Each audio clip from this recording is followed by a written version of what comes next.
I have to say this, ever since I came to Finland, language has been something I've been exploring, and then how language pedagogy, how language is looked at. It was such a, you know, what's the word, like, uh, I think I was mind blown with the way, especially with Finnish. Like, obviously in Finland, like, people, although everybody speaks English, everybody understands English, but still there is obviously that's probably because of the way how language has been taught in the school.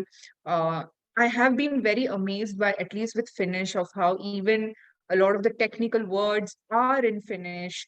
And see, yes, translation is one aspect to it, but at the same time, people putting into use.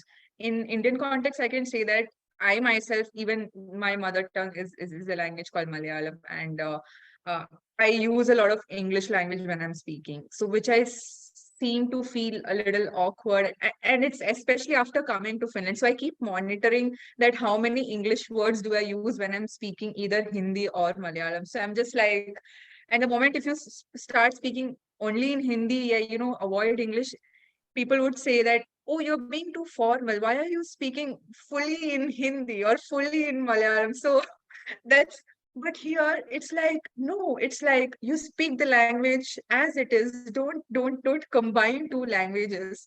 So this was like, oh my God, like what a, like, I, I don't know. I want to understand how is the language being, why, and yes, there are, I have come across Finns who feel intimidated with Finnish as well.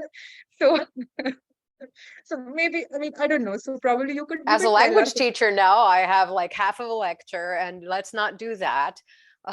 But like, so what you're talking about is code switching. Like that's the Yeah, formal terminology yeah, for what you're yeah, talking about. yeah, And yeah. that will happen in Finnish. Like it happens between when you'll have like Finnish speaking people and Swedish speaking people that both speak both languages. And so Mm-hmm. when you're, so there's like this kind of what should I say? Like there's this situational appropriateness, as Holly would say, Okay. 2018. Holly Okay. 2018 would say situational appropriateness. Yeah.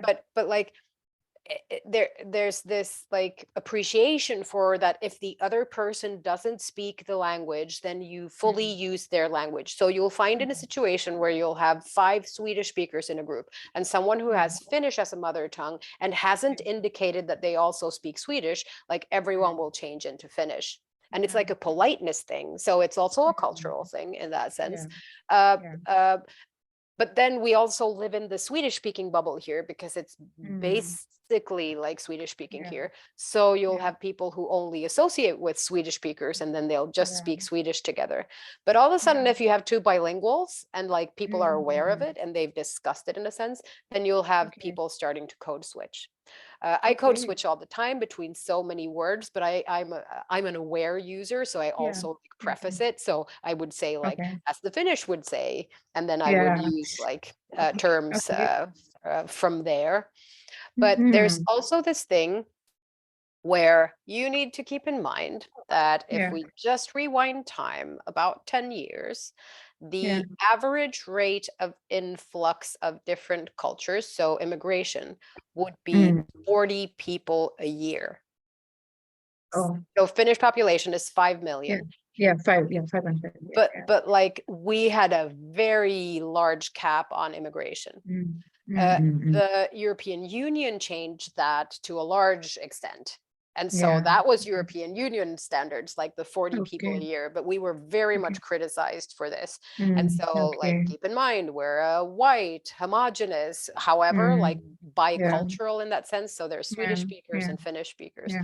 But Yeah. like we've had like wars based Mm. on like Yeah. these things also. Yeah. So Yeah. Yeah. so like there's this thing where we have such a Mm. like homogenous culture that Yeah. like Yeah. Yeah. today's like influx of like that we have like between 10 and 15% of immigrants Yeah. at this point, Mhm. like Yeah. this is a recent development. Yeah. Like we have no actual experience of immigration or inclusion or anything like that. Diversity, multiculturalism.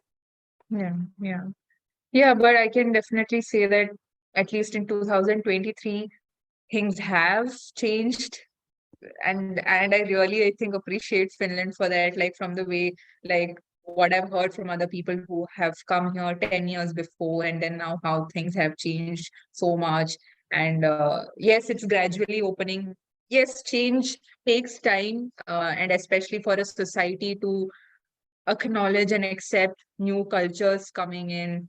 So I think we as internationals now who have come here, so it's such an interesting cultural exchange, and this kind of uh, knowledge sharing that sort of takes place. For example, this what you're doing right now is such a. I'm glad it's at least it's just a beginning at least, but yeah, it's happening. I can say that. Yeah. Yeah. Oh, and like in that, I kind of wanted to share like a slide that I show to my like the Swedish speaking teacher students that I have that I haven't shown you, and I don't know why, but this has kind of just come into fruition. So I'll share my screen. Yeah. And it's this. Oh, okay.